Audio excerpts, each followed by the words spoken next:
¿Ya?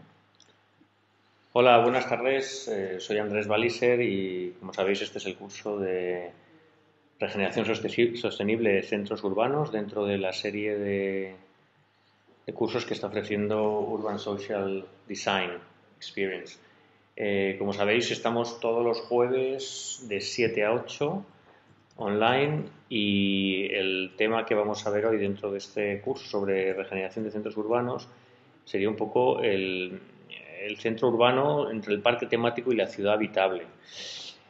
Entonces, lo que vamos a plantear hoy va a ser una revisión de los usos de los centros históricos. Mm, Vamos a ver un poco cuáles han sido los usos tradicionales, pero sobre todo nos vamos a centrar en cómo están evolucionando estos usos, cómo van cambiando. Y vamos a intentar aportar una serie de ejemplos y, por supuesto, recoger también vuestras aportaciones y la participación de todos los que estáis ahí. Espero que desde los cuatro rincones del mundo que estáis el otro día, que fue muy, es que fue muy corazonador todo el apoyo que tuvimos la primera sesión y había gente en todos lados. Así que bueno, vamos a empezar hablando un poco de la idea de parque temático, ¿no? Que es un parque, es obviamente un concepto que desde la sociología urbana, la geografía urbana, la psicología urbana se viene manejando. Es un concepto relativamente reciente y yo creo que identifica muy bien a veces las sensaciones que tenemos, quizá no tanto cuando visitamos, cuando estamos en en nuestra propia ciudad, porque de alguna forma ya nos hemos apropiado durante años de esos centros, pero sí cuando viajamos a otras ciudades, la sensación que tenemos es quizá la de un espacio que tiene usos muy exclusivos y con características, de manera creciente, con características cada vez más globales, más parecidas, ¿no? Bueno, yo he hecho una definición así un poco de combate que definiría un centro histórico tematizado, un parque temático en un centro histórico, como la transformación paulatina o acelerada de una zona céntrica donde unos usos se imponen y hegemonizan frente a otros ya existentes o ya desaparecidos, ¿no? Y esos usos pues, son los que definen los actores que indico a continuación, ¿no? Bueno, pues por supuesto, el mercado, que es esa nebulosa en la que caben todos los actores que vienen a continuación, grandes corporaciones, inversores, y cuando hablo de inversores, pues estoy hablando de pequeños inversores, propietarios locales, etcétera, las administraciones públicas, los usuarios locales, los del comercio, los comerciantes, y por supuesto, de manera protagonista, los visitantes, sean visitantes locales, sean visitantes regionales o nacionales, o sean visitantes extranjeros. La verdad es que la foto que he elegido para esto he intentado ilustrar casi todas las diapositivas con imágenes lo más contundentes posibles. La imagen que he escogido es una calle de Copenhague, que es un sitio que para mí es importante en relación a este concepto de parque temático, porque es uno de los primeros sitios donde yo tuve, digamos, conciencia de algo parecido hace ya años. El centro de Copenhague bueno, es muy bonito, pero ya hace años que sobrevino una regeneración bastante importante, de manera que hay una serie de calles peatonales como la que estamos viendo, en la que prácticamente todo el comercio está orientado a una actividad, digamos, no local, de visitantes, ¿no? Es decir, son casi todo tiendas de ropa franquiciadas, como vemos algunas que nos suenan, establecimientos de comida rápida de distinta calidad, tiendas de servicios propias de lugares donde hay un enorme tráfico de gente de distintos lugares, etcétera. Es decir, no parecía un lugar demasiado habitable. Y bueno, y por la noche, por supuesto, pues tampoco tampoco era un sitio demasiado agradable porque no había absolutamente nada más que de vez en cuando pues salidas de bares y de discotecas con gente gritando, etcétera. Esto es un poco la imagen que tengo yo de una calle central convertida un poco en un parque temático, y trataba de imaginarme cómo podría ser esta calle a lo mejor eh, unos años antes o un par de décadas antes, ¿no? Y este fenómeno, incluso con las mismas marcas que vemos aquí, con la misma estética y con los mismos elementos de mobiliario, se reproduce cada vez más en muchos centros de muchas ciudades europeas. Quizá me voy a centrar hoy más en Europa, aunque también, por supuesto, se dan casos incluso pioneros, ¿no? También en algunas partes, algunas ciudades latinoamericanas, por supuesto, estadounidenses. Quizá el otro ejemplo también que a mí me impresionó mucho cuando lo vi hace ya muchos años es el Pelourinho en Brasil, en Salvador Bahía, en el que un casco histórico otrora opulento, capital de una parte sustantiva del imperio, con una capacidad de generar y de mover riqueza enorme. Bueno, ese centro histórico muy antiguo se va degradando cuando las élites, como en casi todas las ciudades latinoamericanas, primero y luego las grandes ciudades norteamericanas, se van a zonas más de acuerdo con el nuevo estilo de vida, es decir, a suburbia, cosa que recoge fantásticamente bien Brice Echenique en su libro Mundo para Julius, ¿no? Que recoge justo ese tránsito entre la familia que vive en el caserón, en la gran casa aristocrática, y que la casa de repente pierde todo su valor porque los propietarios se van a una casa en las afueras, a suburbia, ¿no? Y la casa se queda abandonada. Bueno, ese proceso que ha pasado en muchas ciudades, en Lima, en México, Bogotá, en Cartagena, etcétera, también se da en Brasil, en Salvador de Bahía, y el Pelourinho, que es ese antiguo centro histórico y neurálgico, queda abandonado, queda degradado, entregado a bueno, pues actividades marginales, tal. Y es sometido a una parte de él es sometido a una intervención y que hace básicamente, bueno, pues construye un pequeño parque temático del Pelourinho con sus escuelas de samba dentro, que son originales, que no están puestas ahí, que de alguna forma pero es un perímetro literalmente rodeado de policía. Yo recuerdo la sensación de ver en las esquinas que delimitaban la zona segura, la zona en la que todo el mundo te advertía que no te aventuraras, retenes de policía para evitar que la gente, los turistas, saliéramos y la gente que vivía en el barrio fuera de ese perímetro higienizado pudiera entrar, ¿no? En fin, no tampoco es el espacio este para hacer juicios de valor. Ese espacio también tiene una dimensión cultural muy interesante, y tanto por las escuelas de samba, los blocos de samba, como por la propia la casa George llamado que hay allí, etcétera. Pero es verdad que la sensación es de burbuja, ¿no? De un pequeño espacio en el que se puede transitar por una imagen construida de un Brasil urbano, popular, colonial, que no se corresponde. En cuanto uno trasciende esa pequeña frontera invisible de los retenes de policía, empiezan a surgir voces de las casas están vivas, no son habitadas por artistas silenciosos gentrificadores, sino por familias, hay negocios de proximidad de todo tipo, etcétera. En fin, hay un cambio sustantivo. Bien, como decía, esta es la imagen de Europa, que es un poco lo que nos vamos a centrar hoy, aunque, insisto, como habéis visto, voy a ir intercalando casos de otras ciudades. Y bueno, un poco cómo se produce esta tematización. Todavía no me quiero meter con los grandes conceptos que vamos a manejar, porque eso lo dejo para la sesión siguiente, ¿no? Cuando hablemos de segregación, gentrificación, etcétera. Simplemente quiero dar unas pinceladas muy generales, ¿no? Esta cuestión de la tematización quizá sea algo más conceptual que estrictamente demostrable o plasmable, porque hay muchas variables que inciden sobre eso, pero sí que es verdad que es hasta cierto punto algo que se percibe en algunas calles, y es una forma de entender los centros por los que viajamos. ¿Cómo se produce o cómo es el proceso en el que esos centros se transforman de una forma tan drástica? Se puede producir por sustitución, es decir, espacios que están abandonados, espacios que han perdido su uso, que han perdido sus residentes, que han perdido su actividad económica, que en muchos casos actividad económica y comercial es la que los ha identificado, ¿no? Como grandes centros de compras, de gestiones, etcétera.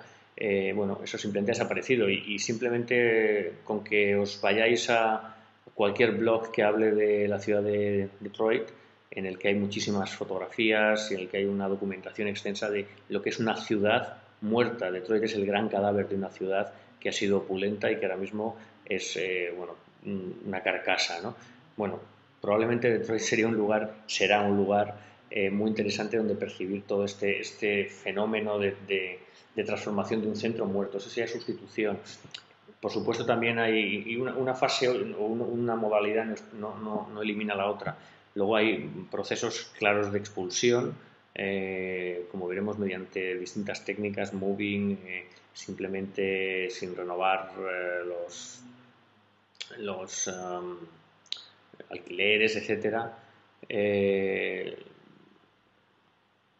Simplemente también por presión, porque si tú estás viviendo en un sitio donde deja de ser habitable, que es un poco lo que da título a esta sesión, pues acabas moviéndote. Si no hay tiendas, si no hay servicios, si tus vecinos, tu red, tu entorno comunitario, pues se va deshaciendo, bien por edad, porque vas siendo sustituido por otra actividad, bueno, pues acabas moviéndote, ¿no? Apropiación o por desplazamiento, ¿no?, de esas actividades. Muchas veces actividades que están en el centro buscan nuevas ubicaciones más favorables, más económicas, más rentables, y dejan espacios que son ocupados por nuevas actividades más orientadas precisamente a ese concepto de parque temático, ¿no? Hay diversas teorías que hablan todo esto, porque obviamente en los procesos los actores económicos tienen un papel clave, generalmente acompañados de administraciones públicas, ¿no?, que generan legislación que facilita estos procesos o que hacen planificación estratégica orientada a o revitalizar zonas que están en estado de abandono, como es el caso radical, ¿no?, de Detroit, pero también como por ejemplo se ha considerado que era una parte importante del centro de la ciudad de Amberes, en torno al puerto, un puerto que ya no existe como ubicación ahí, sino que se ha sacado fuera de la ciudad, y un puerto que por supuesto tenía una actividad alrededor tradicional en las zonas portuarias, de prostitución, economía informal, etcétera.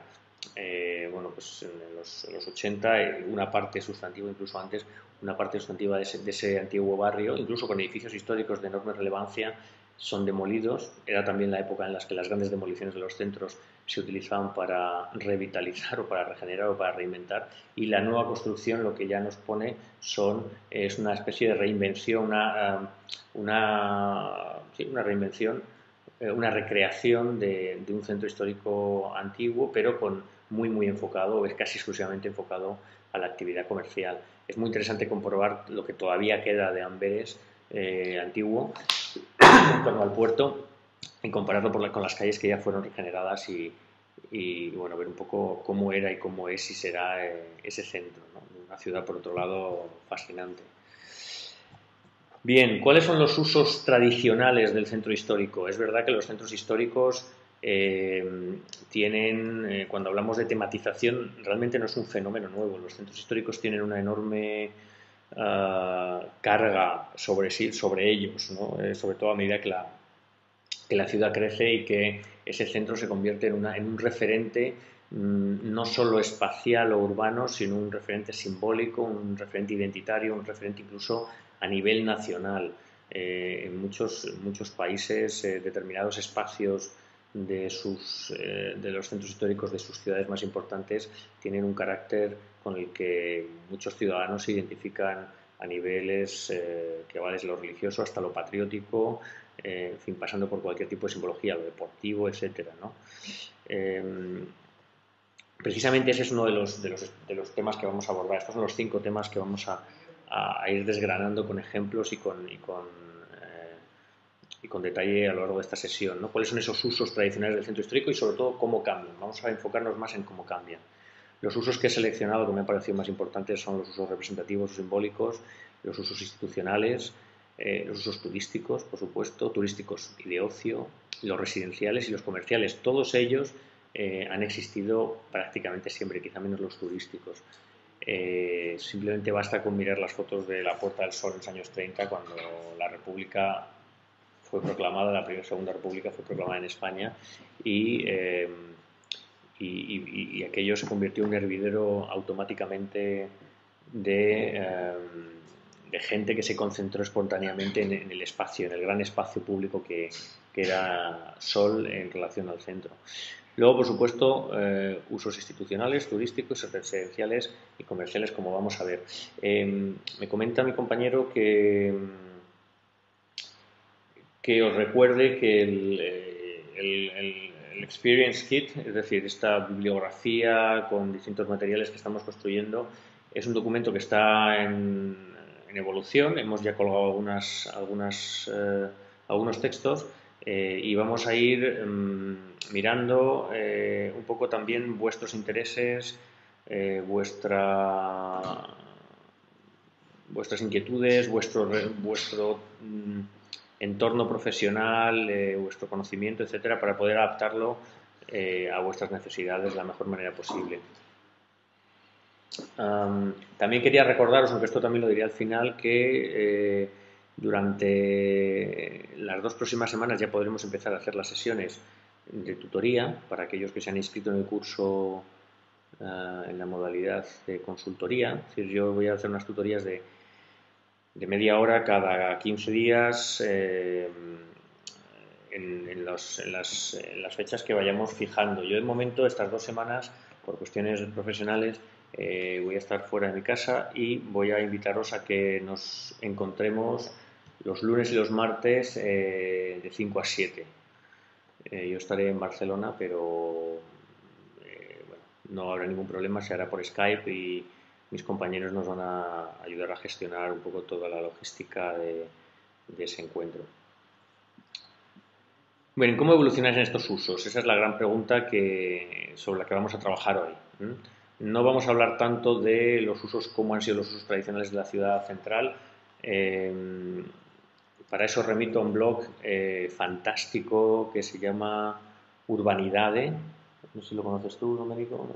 Urbanidade es un blog muy interesante de una persona que no me dijo a qué se dedicaba porque me puse en contacto con él, pero tiene una enorme capacidad de investigación y de recoger la historia urbana y la historia social de las ciudades de una forma muy interesante. Así que bueno, ahí puede ser un ejemplo interesante. ¿Cómo evolucionan estos usos? Bien, pues los usos representativos y simbólicos siempre han estado, insisto, presentes en los centros mediante grandes eventos públicos que van pues desde expresiones festivas como esa celebración de Año Nuevo que veíamos en la Puerta del Sol, eventos políticos de todo tema, porque los centros canalizan mucha atención, tienen centralidad, valga la redundancia, son espacios abiertos y sobre todo simbólicamente es muy importante. No es lo mismo manifestarse en Piccadilly o en la Puerta del Sol que hacerlo en pues el barrio del Pilar o en la Plaza de Quevedo. No es igual, no vas a tener la misma atención o no percibes que vayas a tener la misma atención.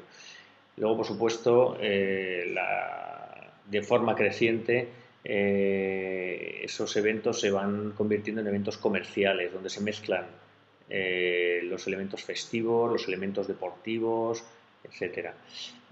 Simplemente creo que uno de las expresiones más interesantes de cómo ha evolucionado los usos de los centros históricos en los últimos años, bueno, en el caso de Madrid por lo menos es la fiesta del orgullo gay, en la que en apenas 7, 8, 9 años se ha pasado de una demostración, de una manifestación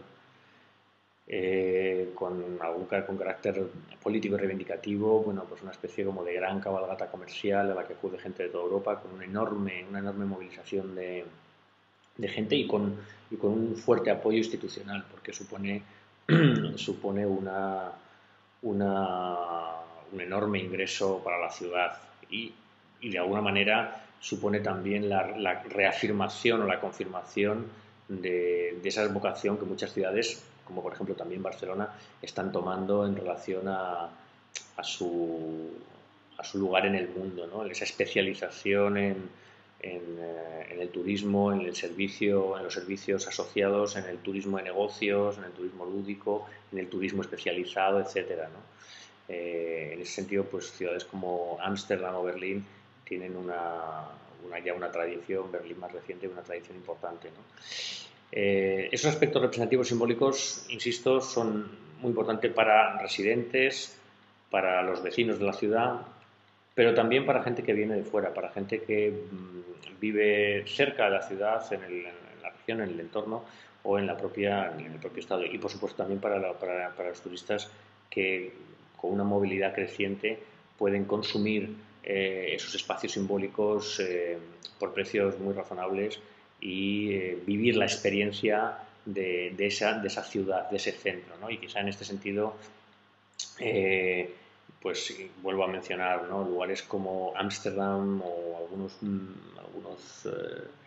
algunos de estos iconos consumibles, ¿no?, que estoy citando, pues son muy famosos y además con un enorme dinamismo, ¿no? Hay algunos que surgen y se convierten en hitos de moda, en hitos mucho más valorados y que enseguida aparecen como escenarios de nuevas tendencias, y otros que son, digamos, clásicos, fiables y inamovibles, ¿no? Puede ser Montmartre en París o determinados lugares de cualquier ciudad italiana importante. Otros lugares pues van surgiendo nuevos. De hecho, Madrid es una ciudad que se ha puesto en el mapa de una forma importante en los últimos años, ¿no? Dejando un poco de lado quizá Barcelona, que ha consolidado también su vocación en ese sentido. Así que, resumiendo, los centros históricos tienen una fuerte carga de representación y simbolismo que alimenta no solo dimensiones culturales o identitarias, sino también tiene una fuerte conexión con todo el desarrollo de un modelo orientado al turismo y al consumo de masas, no solo extranjero, no solo de visitantes extranjeros, sino también local. Cualquier madrileño sabe lo que significa esto cuando en Navidad la Puerta del Sol, la Zona del Sol y el Plaza Mayor se convierte en un lugar intransitable por la afluencia masiva de gente. Los centros tienen una dimensión institucional muy fuerte, edificios públicos, ministerios, sedes, oficinas centrales de bancos, de grandes corporaciones y, por supuesto, un patrimonio histórico-artístico importante. Es de decir también que precisamente esta tematización muchas veces pasa por procesos asociados a los cambios que se producen en estas funciones, en estos usos. Muchos de esos grandes edificios institucionales, sobre todo los privados, se desplazan porque la oportunidad es importante, se construyen nuevas sedes y las sedes antiguas se convierten en espacios dedicados a los servicios, a la hostelería, etcétera, con grandes transformaciones de usos que conllevan no solo la transformación de un edificio, sino de todo un entorno, ¿no? Aparecen grandes hoteles donde había grandes sedes de bancos, aparecen oficinas donde había grandes residencias, aparecen hoteles donde había grandes residencias, los museos se reinventan y se articulan con esos usos institucionales y se adapta la ciudad a los museos, ¿no?, como es el caso del eje Prado-Recoletos, que es un proyecto que todavía, digamos, está en estado latente después de varios años por diversas polémicas, pero que pretendía precisamente eso, ¿no?, adaptar una parte sustantiva a la ciudad con un enorme valor histórico a generar de forma todavía más clara un eje museístico de gran importancia que de alguna manera iba a articular o iba a reforzar el peso del turismo cultural en la ciudad de Madrid. Bien, el ocio y el turismo quizás sean los elementos más... Problemas técnicos de alguien. Bueno, me dice mi compañero que aparte de algunos problemitas técnicos no tenemos demasiadas intervenciones o participaciones. A mí me gustaría que aportarais vuestra experiencia, vuestro conocimiento de casos específicos en Europa o en América Latina, en Estados Unidos, en Asia o en África, porque un poco de eso se trata. Así que os animo entusiásticamente a que os enganchéis a esto.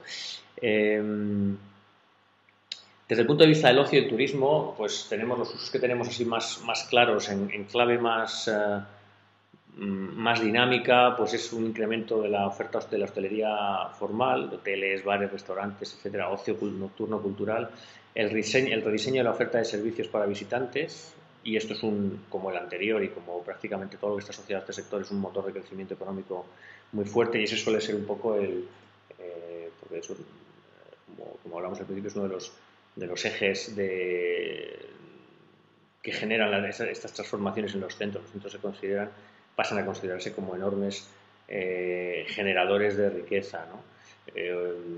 Un ejemplo importante en relación a esta idea de los servicios para los visitantes: hace apenas 2 semanas hubo una feria, la feria de los móviles, el teléfono móvil en Barcelona, y la idea era que se pensaba que se iban a mover unos 200 millones de euros en apenas una semana. Bueno, la verdad es que la cosa me llamó la atención y fui un poco a curiosear, y me sorprendió precisamente, bueno, aparte del volumen de gente de todo el mundo, fundamentalmente muchísimos asiáticos, me sorprendió toda la oferta de servicios de la economía informal que se agrupaba en torno al pabellón de ferias de Barcelona, en la Plaza de España, en la que se ofrecía absolutamente de todo, ¿no? Transporte, limusinas, taxis, excursiones, prostitutas y servicios asociados al sexo, absolutamente todas las variedades que uno se puede imaginar, drogas de todo tipo, en fin, había un panorama de economía fundamentalmente informal, pero también formal, por supuesto, muy asociada a esta, en el cual yo entiendo que una parte muy sustantiva de esos 200 millones que el Ayuntamiento felizmente había pronosticado que se quedarían en Barcelona durante el evento, una parte importante pues iban sin duda alguna a la economía informal, y con una economía informal que muchas veces también se solapa o entra debajo de aspectos mucho más siniestros, ¿no? De explotación de personas, etcétera, ¿no?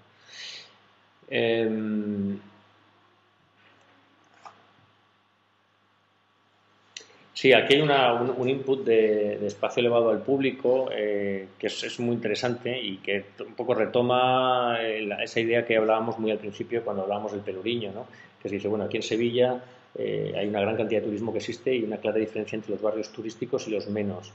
Eso es cierto, ¿no? Eso en algunas ciudades es nítido, y creo que Sevilla es un ejemplo fantástico de esto, aunque realmente Sevilla ha experimentado una transformación importante, y que creo que es un proceso dinámico y que se consolidará en los próximos años, en las que zonas que estaban prácticamente cerradas al visitante, pues estoy pensando a lo mejor en el Arenal, y que han sido regeneradas y rehabilitadas, en este caso con dinero europeo, sí que se encuentran ahora ya entre las zonas, digamos, mapeadas en quizá no para el turista medio, pero sí para un turismo más joven, o ese visitante que reside, ¿no? Ese extranjero que estudia o está trabajando en una ciudad y que forma una parte sustancial al que está destinado estos procesos de transformación de la ciudad. Y Barcelona es un ejemplo.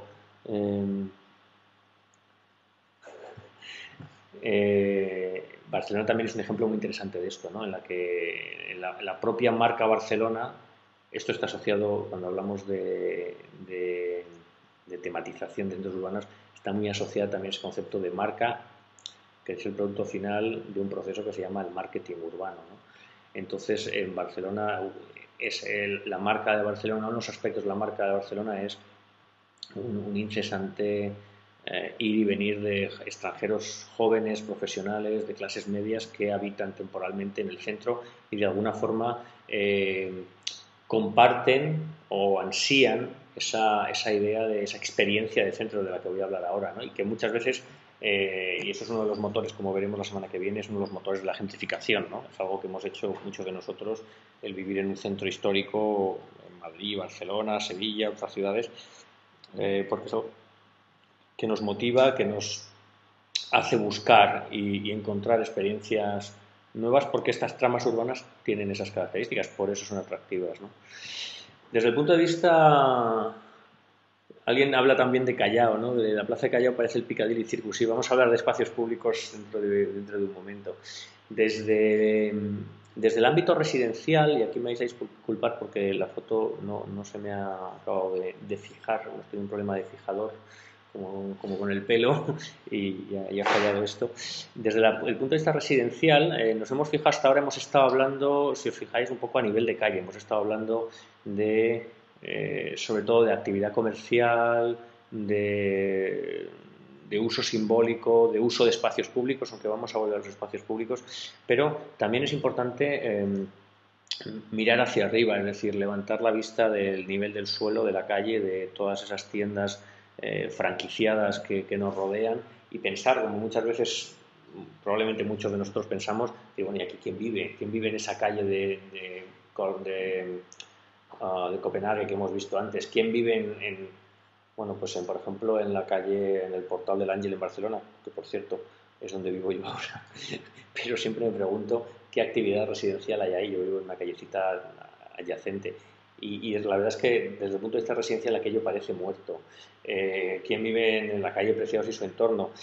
Yo la sensación que tengo de muchas de estas zonas es que son tejidos que desde el punto de vista residencial están necrotizados, es decir, la actividad económica consigue, si no consigue activar o implantar un hotel en un edificio residencial, como ha ocurrido en muchas ciudades europeas en las últimas 2 décadas o década y media, muchas veces el vivir ahí no es fácil, no son lugares habitables, no son lugares con una habitabilidad fácil. Apenas hay tiendas donde comprar algo tan sencillo como una barra de pan, hay mucho ruido, hay mucho tráfico de gente y no son lugares cómodos para vivir o deseados para vivir. Bien, ¿cómo se conforma el proceso, digamos, de estos procesos de tematizaciones? Que, insisto, están muy asociados con el concepto de gentrificación, como veremos la semana que viene, pero al que he querido dar una dimensión distinta. ¿Cómo están articulados? Bueno, pues hay son tejidos urbanos donde se produce una penetración fuerte del mercado inmobiliario, que no tiene por qué ser algo novedoso en centros urbanos tradicionalmente en centros urbanos tradicionalmente comerciales, como son casi todos, como existen zonas en casi todos, la Gran Vía, la calle Atocha en Madrid, la calle Fuencarral, etcétera.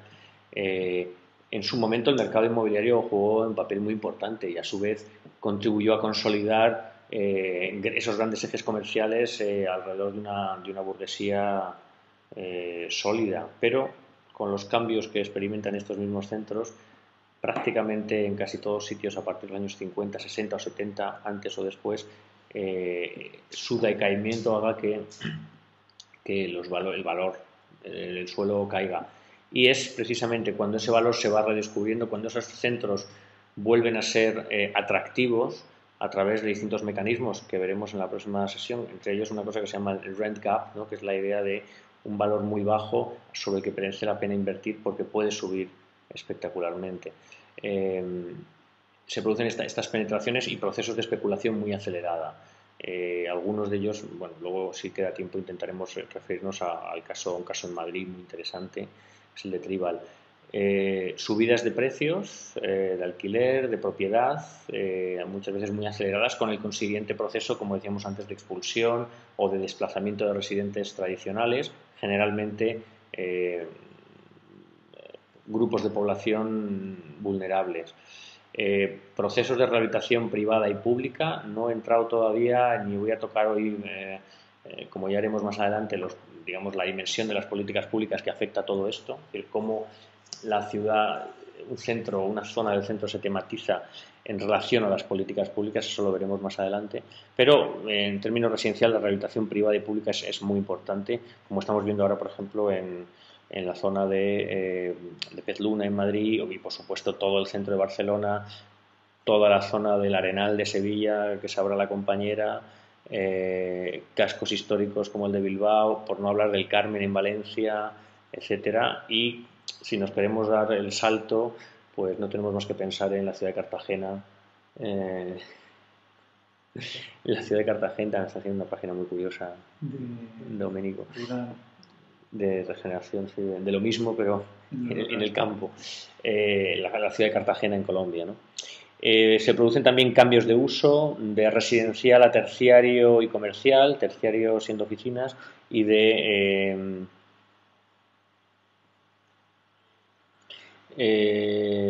nos manda el Chavo Varela nos manda un sitio, una página que me está enseñando el compañero Domenico, que se llama Galician Rustic, que lo tenéis ahí delante, y que no es la última, no es la única. Plataformas de venta de arquitectura popular a extranjeros, oyente pudiente. Esto es bueno, es muy interesante. Si os metéis, y le voy a pedir a Domenico que me busque algún site de apartamentos o lofts en Madrid, en el centro de Madrid o en Barcelona, es muy interesante porque ese cambio de uso residencial es palmario. Hace un tiempo estuvimos haciendo un trabajo estuvimos trabajando para el Ayuntamiento de Madrid, en la zona del Eje de Fuencarral, y estuvimos haciendo un diagnóstico y al buscar oferta de residencial, de alquiler, etcétera, aparecían infinidad de apartamentos, muchos de ellos sin estar declarados. Esto es un problema, por ejemplo, en Barcelona enorme. Solamente en el centro hay en torno a 1.200 apartamentos legales y se sospecha que eso solamente es un 20%, un 25% de todo lo que hay. Es decir, y esto degrada muchísimo la capacidad residencial, ¿no? La calidad residencial de un barrio, porque bueno, pues está haciendo un trasiego de gente que entra, que viene pues a divertirse, gente joven, con unos usos del espacio y del tiempo que no siempre son compatibles con los de la gente mayor o la gente que tiene familias, y esto concretamente en Barcelona se ha convertido en un problema. En Madrid existe, pero no está tan problematizado o no tiene la dimensión que puede tener en Barcelona, o está más controlado. El caso de Barcelona es que se ha disparado. El IMATOS 23 también habla del casco histórico de la Ciudad de México. He buscado alguna información y conozco algunas de las campañas que se han hecho para prestigiar de nuevo el centro. Como decía antes, el caso de las ciudades latinoamericanas es fascinante, ¿no? Y os invito a que leáis ese libro maravilloso que es Un mundo para Julius, de Brice Echenique, en el que se explica muy bien cómo se abandonan. Carlos Fuentes también tiene algún cuento interesantísimo sobre esto, cómo se abandonan los centros. Y lo que está ocurriendo ahora es que, bueno, pues como explico en mi modesto PowerPoint, a través de presiones de muchos de los procesos que he visto, pero también a presión de los residentes más vulnerables, a las rentas antiguas, a las rentas bajas, en el caso de las ciudades latinoamericanas, en muchos casos también a la actividad comercial informal, que es tan importante para tantas familias, bueno, pues se produce una limpieza de la zona, ¿no? En el caso de México hay ejemplos, y si estáis allí, a mí me encantaría, bueno, me encantaría que me dierais algún feedback sobre eso, sobre barrios centrales en que tradicionalmente han sido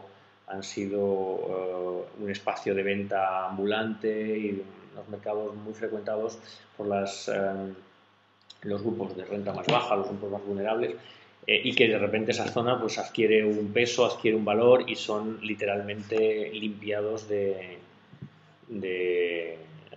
estas actividades para dar paso a a locales de más calidad, franquicias, hoteles de más peso, atractores para turistas, incluso residentes, como veremos la semana que viene, gentrificadores, ¿no? Que buscan esa esencia del centro, pero siempre de un centro hasta cierto punto cauterizado, ¿no? y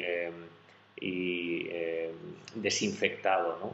Esto es otra cosa también que se produce, no de una forma tan intensa quizá como en estos casos latinoamericanos que estoy mencionando, pero sí que cuando una zona entra en un proceso de transformación, hay una preocupación importante por eliminar todas aquellas presencias que hacen que la calle parezca insegura o sea insegura, y le reste valor, en muchos casos, la propiedad inmobiliaria o la actividad comercial. Pero siempre hay excepciones interesantes, ¿no? Yo cuando hicimos un diagnóstico participativo en la zona de Pezluna, en Madrid, había un conflicto importante entre algunas asociaciones de vecinos y algún comerciante con la actividad de la prostitución, y había pues una confrontación abierta importante, como pudimos comprobar en un taller que hicimos en el que juntamos a todos los actores, y allí se montó la marimorena, pero fue un elemento muy catártico y hasta de alguna forma se convirtió en un analizador histórico porque nunca había pasado. Y por otro lado, igual que os digo esto, que había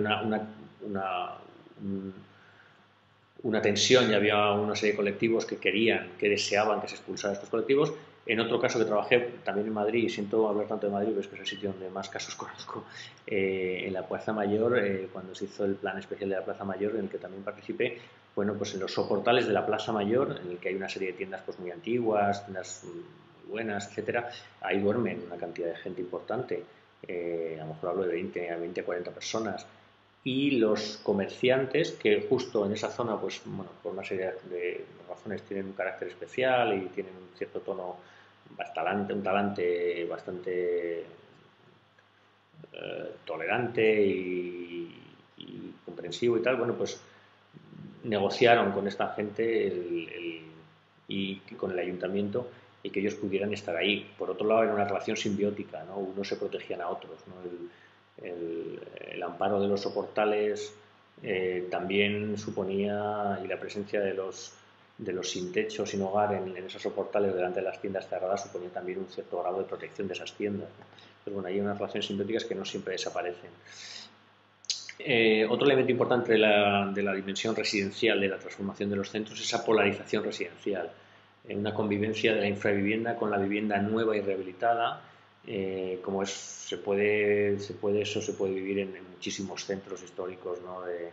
de todos lados, ¿no? Podemos pensar en Lavapiés, podemos pensar en Malasaña, podemos pensar en el Raval.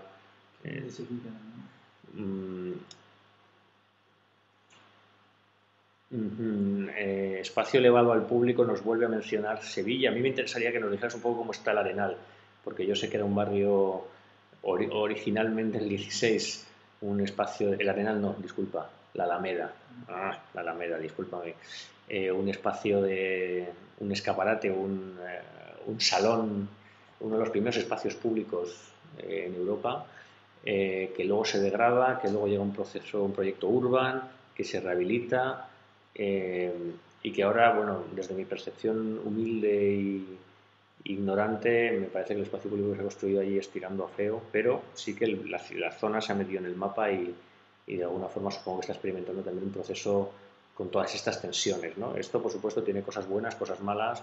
Normalmente los que menos tienen son los que más se llevan, es decir, los que más palos se llevan, pero de alguna forma son fenómenos que vienen, que son casi inevitables, que están ahí, son dinámicas de unas dimensiones y de una fuerza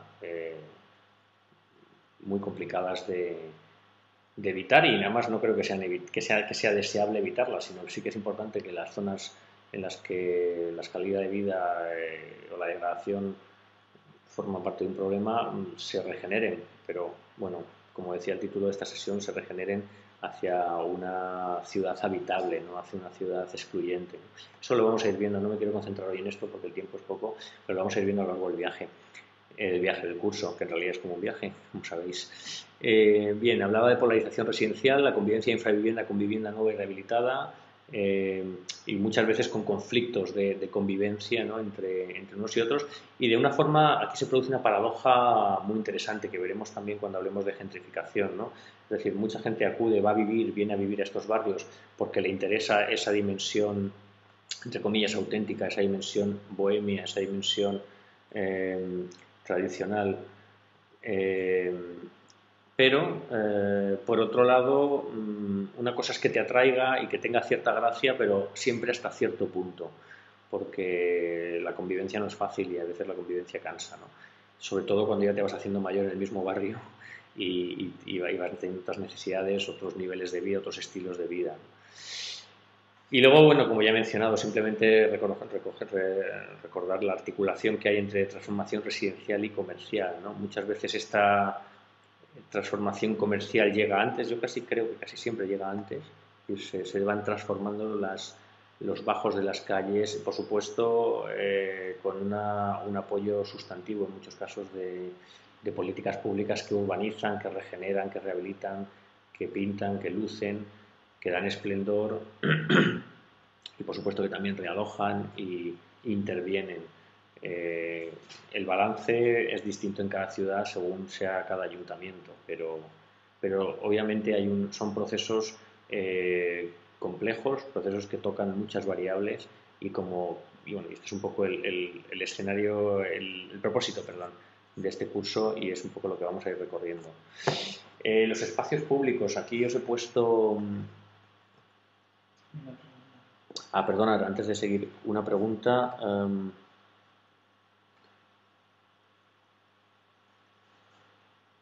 La heterogeneidad en la ciudad es siempre positiva. Lo complejo es difundir ese concepto entre la ciudadanía. ¿Has trabajado en esa línea de difusión en alguna ocasión? Xiao, me dejas de piedra. Pues es verdad que es una cuestión de enorme complejidad.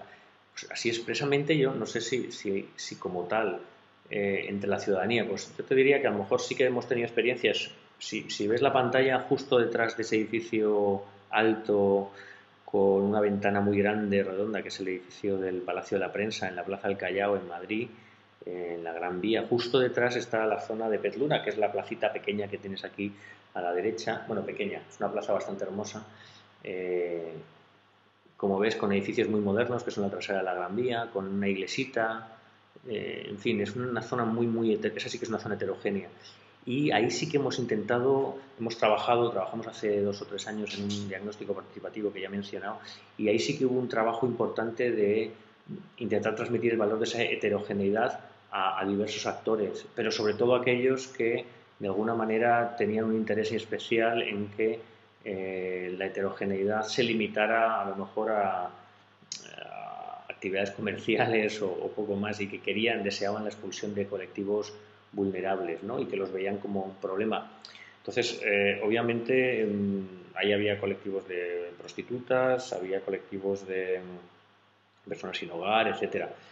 No es que estos fueran actores necesariamente, digamos, activos en el debate, pero sí el hecho de que había personas sin hogar, pobres de solemnidad, que se llamaba antes, no sé si es un término políticamente correcto o no, gente que tiene, bueno, también una complejidad de problemas muy importante, ¿no? Desde drogas, tema psicológico, por supuesto la falta de techo, etcétera, y que estaban por allí pues porque los centros atraen a estos colectivos porque les brindan seguridad, les brindan alimento, les brindan actividad informal, les brindan servicios, muchos recursos sociales están por ahí. El caso es que nosotros sí que intentamos transmitir un poco esa idea de que los espacios públicos son usados y pueden ser usados por distintos colectivos y que una ciudad exclusivamente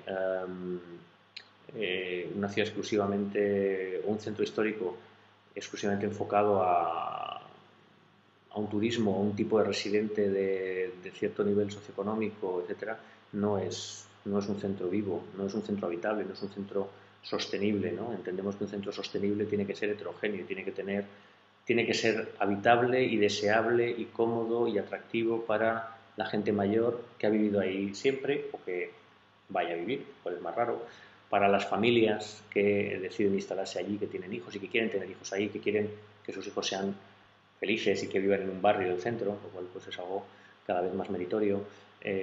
Para la gente que quiere instalar ahí su negocio y quiere a lo mejor vivir cerca de donde trabaja o trabajar cerca de donde vive, para la gente que quiere, ¿por qué no?, experimentar la vida en un centro durante un tiempo determinado porque vive en otro país, en otra ciudad, para los comerciantes, en fin, para todo tipo de personas hay de gente que quiera desarrollarse como personas, desde el punto de vista residencial, económico, comercial, profesional, etcétera, ¿no?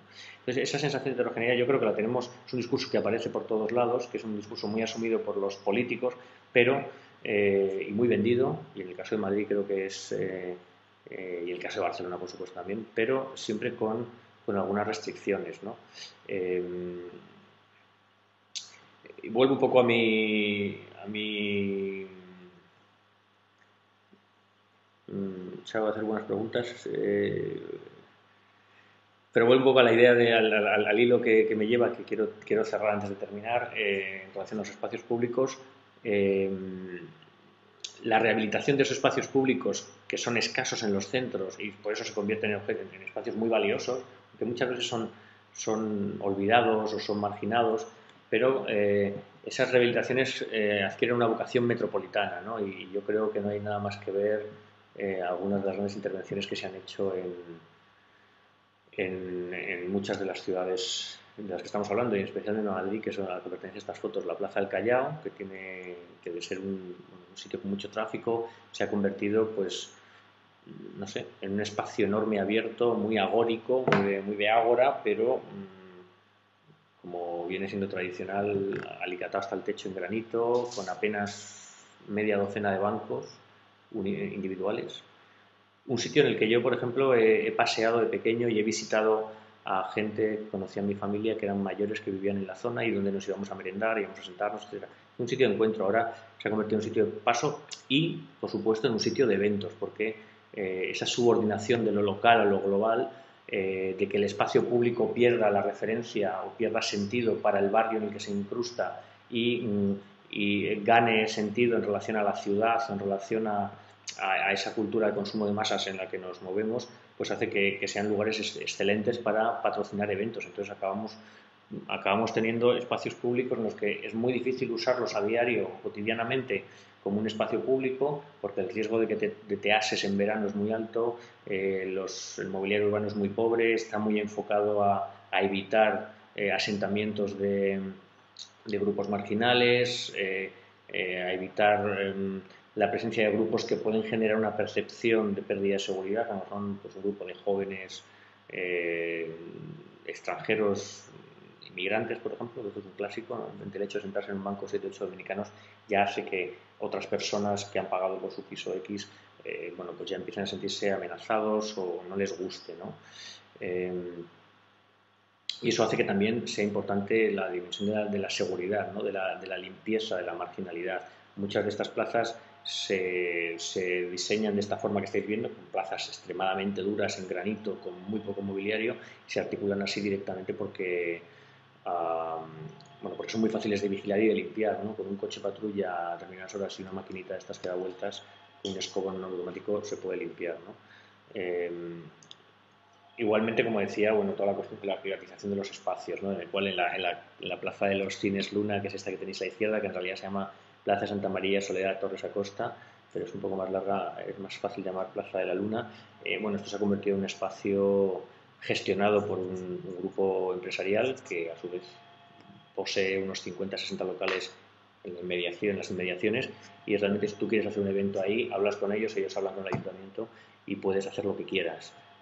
Otra cosa es si eres una asociación de vecinos o un colectivo de otro tipo, pero si tú eres una empresa y estás dispuesto a pagar, realmente puedes hacer lo que quieras, hasta poner una playa en esa plaza, como ya os contaré cuando hablemos del caso. Bien, el tema comercial, muy rápido, ya he ido hablando de esto. La oferta de comercio minorista se orienta fundamentalmente al turismo. Hay una franquiciarización, que es una palabra que me acabo de inventar estupenda, o por lo menos yo no la había oído, pero una franquiciación de la oferta, es decir, aparecen muchas franquicias, como hemos visto, además franquicias ya globales. Las expectativas de consumir lo mismo que consumo en mi casa articulan muchas veces ese consumo de espacio, de turismo, ese consumo de destinos turísticos. Hay un autor que se llama Ulf Hannes que habla de la idea si hablamos de París, pues hablamos de casa más Torre Eiffel, o casa más Piccadilly Circus, o casa más Plaza Mayor. Es decir, lo que yo veo a mi alrededor es lo que me hace sentirme en casa. Mi Burger King, mi Starbucks, mis tiendas o mis marcas Zara, Gap, etcétera, más luego pues la gracia que tenga el sitio, ¿no? Que puede ser la Torre Inclina de Pisa o la Torre Eiffel o lo que sea, ¿no? Ese concepto realmente es muy interesante, es muy americano por otro lado, y yo, que he trabajado muchos años con estudiantes americanos, pues lo he podido percibir perfectamente, ¿no? Como enseguida localizan su Starbucks y su Burger, su McDonald's, sus otras cositas, y entonces realmente ahí sí que se establece un vínculo con lo conocido, ¿no? La trivialización del comercio de souvenirs, comercio de cosas que son muy orientadas al turista, ¿no? La Rambla, el entorno de la Plaza Mayor, Sevilla, etcétera, pues son lugares donde esto ha ocurrido casi de forma masiva. Y luego también una cierta elitización o gentrificación de la oferta comercial, ¿no? Aparecen determinados comercios de lujo en sitios estratégicos donde los flujos son muy altos, y eso, por supuesto, como ya he dicho antes, hace también transformarse el mercado inmobiliario y de locales. desaparece el comercio tradicional y desaparece el comercio de proximidad, que estas son cuestiones que de nuevo inciden en esa ciudad o esos barrios o esas zonas, porque a veces estamos hablando de unas pocas calles que ni siquiera constituyen un barrio, que son muy poco habitables. Es difícil comprar, es difícil vivir ahí porque es difícil comprar una barra de pan. Si no te vas a un supermercado o a una tienda de 24 horas donde el pan pues, es congelado y que no te acabo de mostrar. Hay fuerte presión inmobiliaria por los locales comerciales, por vivienda y esos cambios de uso que ya he comentado antes. Y un segundito, es que no veo la última. Y es que no veo por aquí más abajo. Bien. Así que para terminar, que ya nos queda muy poquito, simplemente os apunto unas preguntas, unas cuestiones que creo que son cosas que vamos a ir revisando y vamos a ir mirando. La idea es también cerrar cada sesión pues, con una pequeña reflexión o una pequeña invitación a reflexionar, ¿no? Porque realmente este espacio es muy pequeño, pero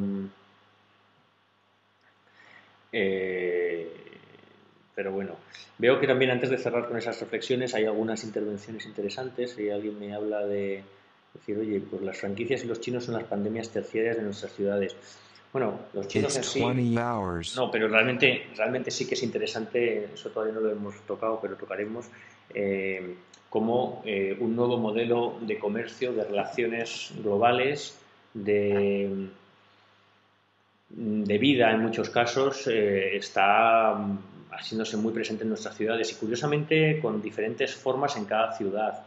En muchas ciudades europeas la presencia de ciudadanos chinos pues no es tan intensa como por ejemplo puede ser en España porque hay otros colectivos que han llegado antes, pero el caso es que el impacto es importante en términos de, por supuesto, de consumo. De repente tenemos todos los que vivimos en una ciudad como Madrid, tenemos tiendas de chinos muy cerca y podemos comprar todo a unos precios absolutamente ridículos, con lo cual podemos comprar algo, usarlo y tirarlo con unos costes medioambientales que no nos imaginamos, porque eso se ha producido además realmente en unas condiciones de trabajo muy deplorables y muy duras, se ha consumido energía esa producción, se ha transportado, ha llegado, se ha distribuido, se ha comprado, pero es un producto que está hecho para morir, es un producto que está hecho para morir inmediatamente, ni siquiera muchas veces ni siquiera para ser usado.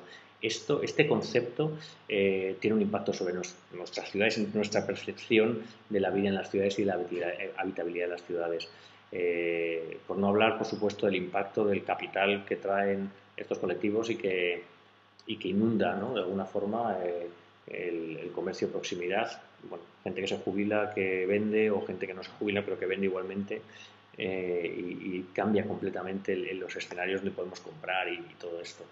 Pero bueno, dicho esto quizá lo vayamos hablando. Yo os invito, si vais a estar aquí en las próximas sesiones, bueno, pues a que reflexionemos juntos sobre estos temas, sobre estos temas que os haya sugerido esta sesión.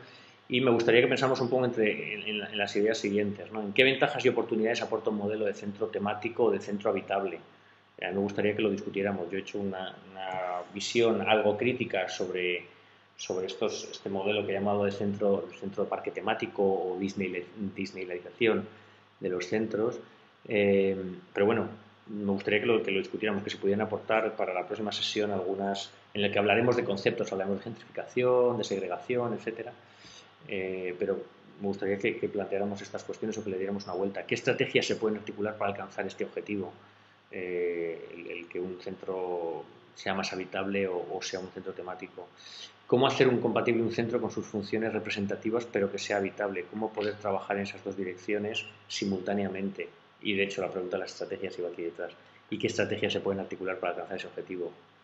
Y luego una pregunta prospectiva, ¿no? Que seguro que nos hemos hecho todos muchas veces. ¿Qué futuro aguarda a los centros tematizados en el corto plazo? Hay 20 años. ¿Y a los centros habitables? Es decir, ¿cómo será, y esta es la famosa pregunta del millón, ¿no? ¿Cómo será Madrid o el centro de Madrid dentro de 20 años? ¿Y cómo será pues un barrio que sea más habitable o que no esté tan tematizado? Pues a lo mejor Malasaña o Barcelona, algunas partes del casco antic, o en Sevilla o en Bilbao, ¿cómo será dentro de 20 años? ¿Se habrá extendido una cierta homogeneización de actividad comercial, residencial, etcétera? ¿Habremos atravesado 2 o 3 crisis más fuertes que esta y los centros se vaciarán? Bien, no sé, vosotros mismos podéis contribuir. Así que lo vamos a dejar aquí y nos reunimos la próxima sesión la semana que viene, en la que hablaremos de distintos conceptos relacionados con la regeneración sostenible de centros urbanos. Os recuerdo que soy Andrés Baliser y estamos hablando de regeneración sostenible de centros urbanos en los cursos que ofrece Urban Social Design Experience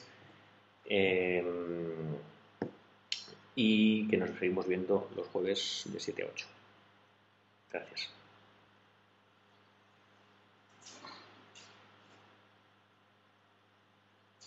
It's over, man. It's over.